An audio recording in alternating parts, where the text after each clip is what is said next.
Isaac Newton reportedly said that in the absence of any other proof, the thumb alone would convince him of God's existence.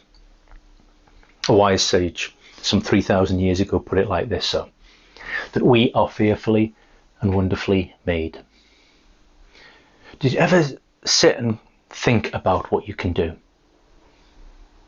The thumb alone, the human eye, sight, smell, touch, hearing, taste. And it's easy to sit down and think what we lack, what we can't do, what we struggle to do, maybe what others do better than we do.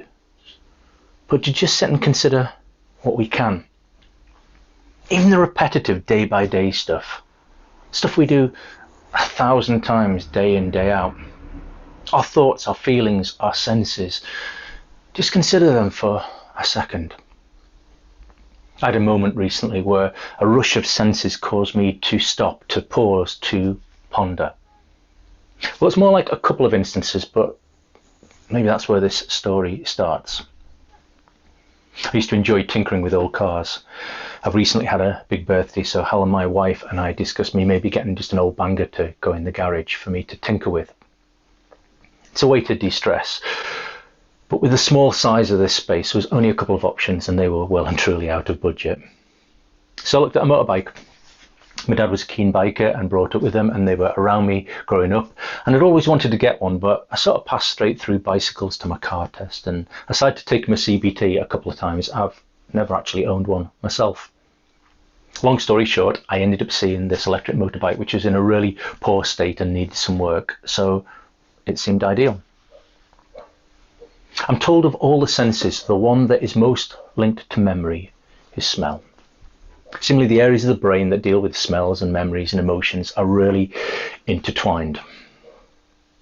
I got the bike and managed to take it out a couple of times before I started stripping it down. But on one of the occasions I was coming into the garage and I was literally stopped. Something wasn't tracking. The visual, the olfactory, what I saw and what I smelled just were not matching up. And I couldn't understand why at first. I paused and stood to work it out. I could see a motorbike, and I was used to what came with that picture from the memories, and this was incongruent. It just didn't match. As I said, it's electric. There's no smell of petrol or two-stroke or oil or all the usual things that come from storing a motorbike in a confined space that I remember. And I think that was what set me up for the second thing, that it started with an awareness. Anyway, I started stripping down the frame. It had rust and it needed blasting and powder coated amongst a whole list of jobs. I worked on it for a bit and then left it for the next day. And it's when I returned, that's when I stopped for a second time. My dad was an aircraft fitter in the RAF and then an aircraft fitter for British Aerospace, and I have loads of his tools. Overnight, I'd left a couple of the cases open, and the smell and the memories were overpowering, as the air was perfumed with 50-ish years of tools handled and manipulated by his hands. The embedded grease, oil, his sweat. I was literally taken back in time to when I was a kid helping him on his motorbike or his car.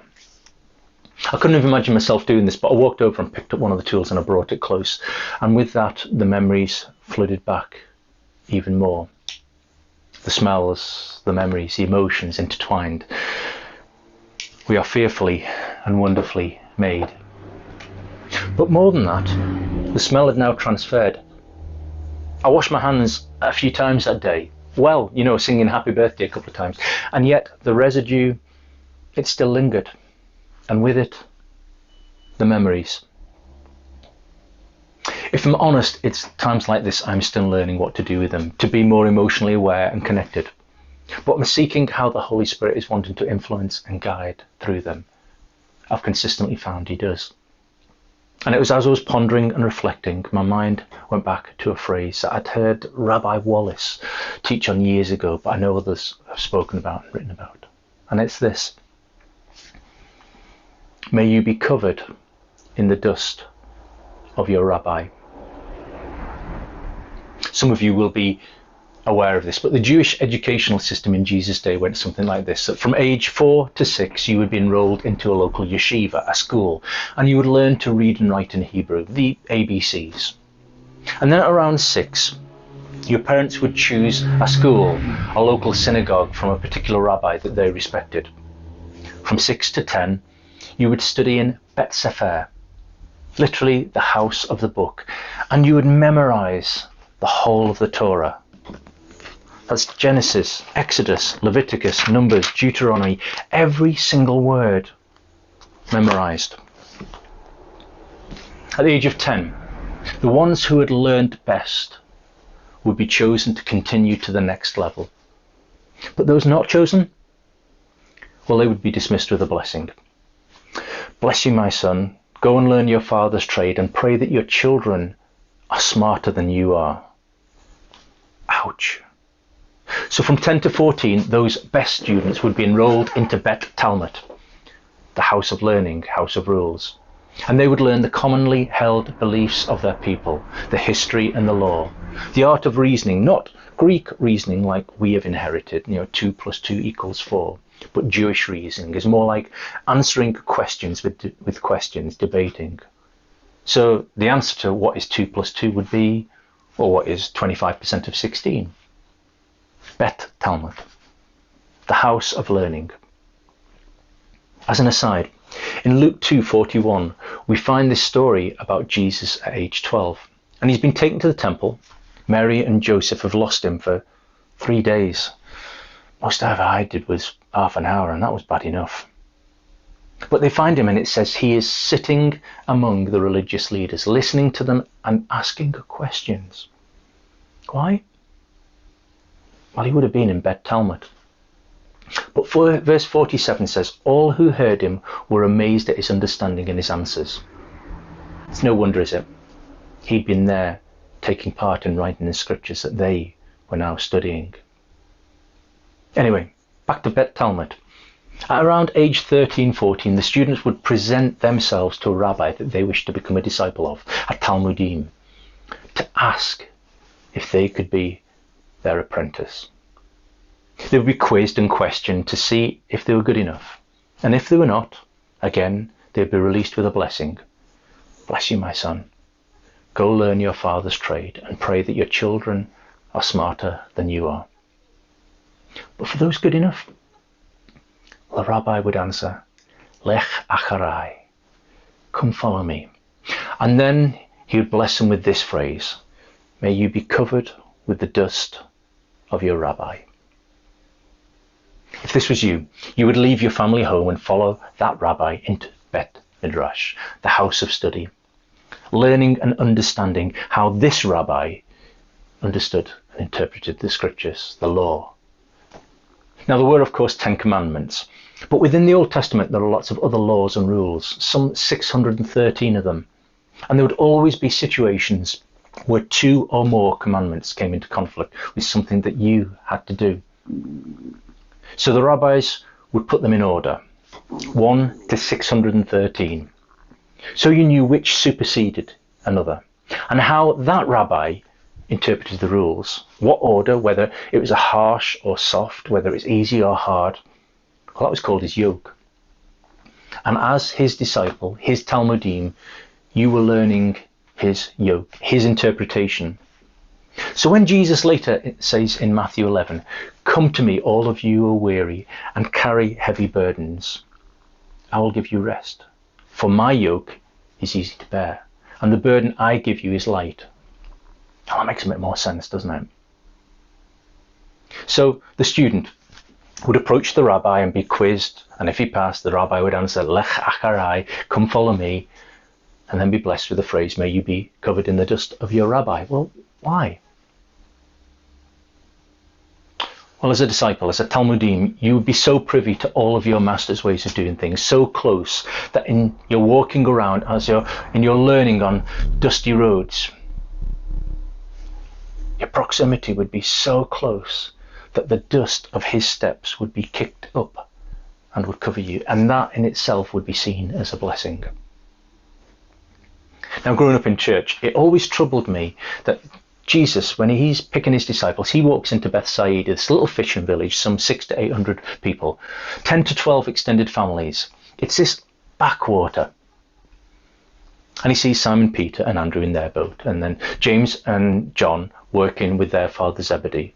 And all Jesus has to say is, yeah, come follow me, guys. And they drop everything. Why?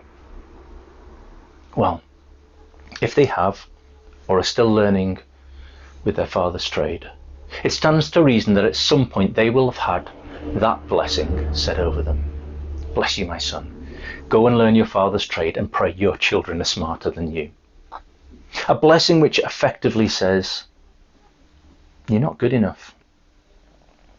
And if, like me, you ever wondered why Zebedee had just let them go, he'd not pleaded with them to stay, well, at some point he would have had the same blessing said over him in his life. And here were his children being chosen by the rabbi. The answer to that prayer, that blessing. And now our rabbi has come to them and he's saying, Lech acharai, come follow me. He's not answering their approach. The rabbi is approaching them. If you play football, can you imagine going through all football trials and eventually being rejected and having to get a normal job? But then the England manager comes looking for you in your workplace, comes up to your desk and asks you to join his team. Wouldn't you drop everything? So when Jesus says in John 15 verse 16, you did not choose me, I chose you. It wasn't an expression of his Calvinistic or Arminian tendencies. You might need to Google that little theological reference. Haven't got time to go through it this morning. But he is saying, I looked for you. I chose you.